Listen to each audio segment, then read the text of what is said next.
O que é Lambda no sentido de AWS? Lambda ele é um serviço para executar funções de modo serverless, sem você ter que alocar um servidor inteiro para fazer essa tarefa. Tem aquela piada, né, de que serverless, na verdade, só significa que está no servidor de outra pessoa, no caso, essa outra pessoa é a AWS. Suas funções estão sendo executadas sim em algum servidor, esse servidor é administrado pela AWS. Então, imagina que a gente criou uma funçãozinha em JavaScript e a gente quer executar ela via Lambda. Essa função, ela vai aqui para um servidor da AWS e vai ser executada. Qual que é a diferença disso para a gente de fato alocar um servidor e subir o nosso serviço para executar essa função que a gente criou? Primeiro que a ideia de Lambda é ser algo pontual, ser algo pequeno, assim, algo que você não vai precisar alocar um servidor inteiro para isso e algo que a gente pode usar a computação no momento em que ela é necessária, e quando não usar essa computação, quando a gente não estiver utilizando os ciclos de CPU do servidor, a gente não precisa pagar por isso. Se a gente subir um servidor próprio, a gente vai precisar pagar por todo o uptime desse servidor, toda a energia que ele utiliza, enfim, o espaço físico dele, e isso tem um custo fixo. Serverless não tem custo fixo. A AWS deixa que a gente suba a nossa funçãozinha de JavaScript para o servidor deles de graça. Mas aqui tem uns detalhezinhos interessantes para a gente se atentar. Primeiro que eles vão querer otimizar esse servidor deles. A nossa funçãozinha em JavaScript, ela não vai estar sozinha lá. No mesmo servidor, a gente pode ter funções de outras pessoas executando código em Python, em Elixir, e tá tudo bem. Mas isso aqui traz uma complexidade adicional para a Amazon. Porque agora eles têm um servidor que não é um servidor normal per se. E é claro que você conhece aquele problema clássico de na minha máquina funciona. Pois é, a gente não sabe em qual máquina que vai estar rodando, então a gente não pode simplesmente ter o código JavaScript lá no servidor assim e esperar que funcione. Quando o código subir para o Lambda, é óbvio que ele vai ter que estar num container.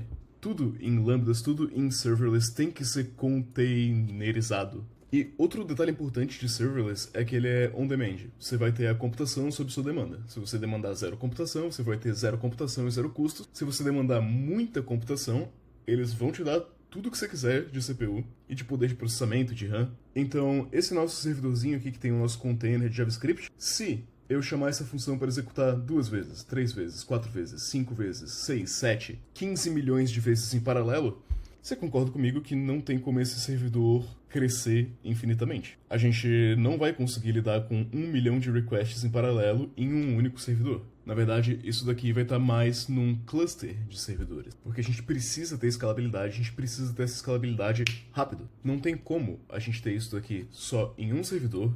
E se do nada eu decidir processar 1 milhão de requisições no meu serverless, eu não vou conseguir escalar isso em um só servidor. Então eu preciso ter o meu sistema clusterizado. Nós, como clientes, a gente não precisa se preocupar com isso. Isso tudo não é transparente para o cliente, mas é isso que acontece. Tá, então você está me dizendo que a AWS ela tem um cluster de servidores esperando eu invocar a minha funçãozinha JavaScript e tá tudo lá só esperando o meu comando?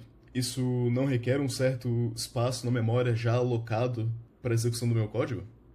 E mais ou menos. Na verdade, quando você trigar um Lambda pela primeira vez, ou pela primeira vez em um X período de tempo, ele vai ter o que a gente chama de cold start. Esse daqui, esse container aqui que tem a funçãozinha, ele não está pronto para ser executado.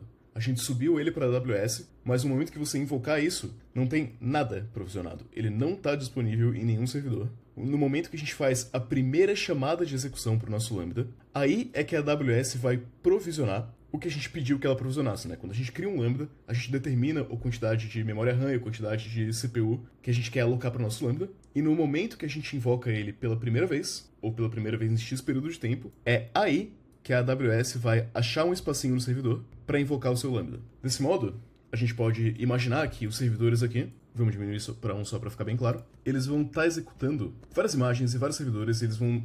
Por exemplo, você tem um servidor com 120 GB de RAM e alguém subiu um Lambda que requer 1 MB de RAM. Só um pequeno pedaço desse servidor vai ser alocado para rodar essa microaplicação. E como a gente tem um cluster de servidores, a AWS vai muito rapidamente encontrar um espaço para alocar a memória e o compute necessário para a sua função, vai alocar isso, e a partir daí o código vai estar pronto para ser executado. Só que isso demora um certo tempo. Na minha experiência, esse tempo tem sido mais ou menos 150 milissegundos, mas a AWS diz que ele pode ser entre 100 milissegundos e 1 segundo inteiro. E isso daqui, sendo bem sincero, é incrivelmente rápido para a gente conseguir pegar um código e conseguir subir ele para ele estar pronto para execução. Depois do nosso cold start, todas as próximas chamadas de Lambda vão ser muito rápidas. Serverless tem suas vantagens e desvantagens, eu não vou discutir isso aqui e agora, a gente pode gravar outro vídeo para fazer isso em algum momento. Eu tô aqui explicitamente só explicando como que um Lambda funciona. Então, Vamos subir um? Vamos lá, eu tô aqui no console da AWS, pode parecer bastante confuso e realmente é bastante confuso. Aqui no meu recentemente visitados tem Lambda, só que se no seu não tiver, você pode só digitar aqui Lambda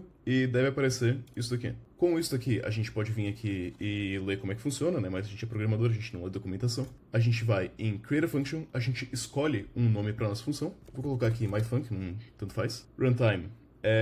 O que eu quero rodar? Pode ser Node? Pode ser Node. A arquitetura, acho que tanto faz, eu vou direto aqui no Create Function. E aqui, a gente tem Author from Scratch, né? Use Blueprint ou Container Image. A gente poderia só subir uma imagem que a gente já tem para deployar. Aqui eles estão criando minha função está sendo criada. Eu posso fazer o upload manual do source code, mas nesse caso eles já deram um exemplozinho assim de como funciona.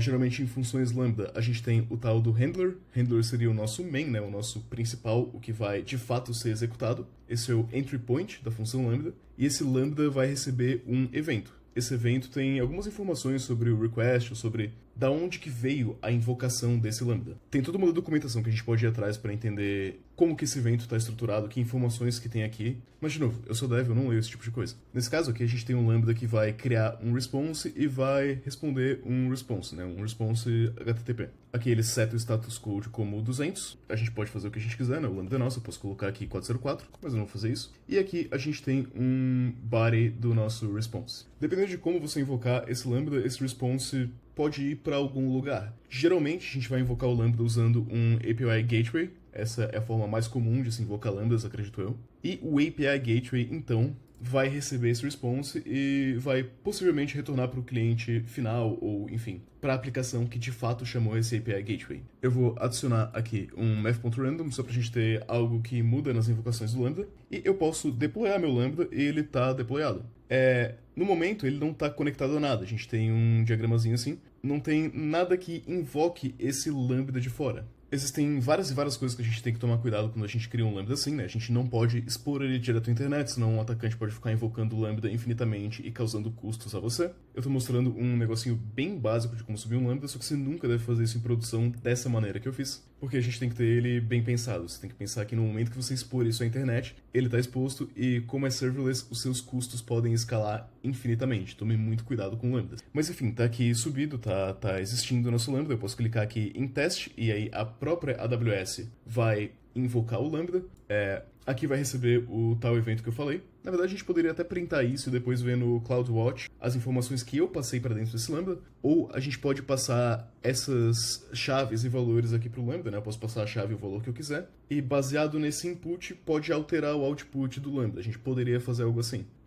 Não tem muita importância isso daqui, é só uma demonstração mesmo de consumir o Lambda básico. Eu posso clicar em Invoke, e aqui eu tenho a minha response. Status code 200, hello from Lambda, e o meu número aleatório que deu 0.718. Se eu testar de novo, vai dar outro número aleatório, 0.50, então funciona, o código que eu subi aqui pro Lambda de fato funciona, já está pronto para ser executado, e é só isso, não tem nada de muito misterioso. Claro, existem infinitas coisas que a gente pode configurar aqui no Lambda. A gente pode configurar a memória, por exemplo. A AWS vai alocar até 128 megabytes de memória se a gente precisar para esse Lambda. Se eu quiser mais, eu posso pedir mais. Se eu achar que isso aí não é necessário, eu posso ter menos, eu posso pedir menos também. A gente pode ver as permissões, quem que pode invocar esse Lambda e quem que esse Lambda pode invocar. Enfim, tem infinitas coisas aqui. Isso daqui iria muito longe se a gente quisesse, mas não é o foco. Eu só queria explicar o básico de como um Lambda funciona e isso daqui é o Lambda. Não é nada de muito complicado, não é nenhum bicho de 7 cabeças. É só uma função serverless.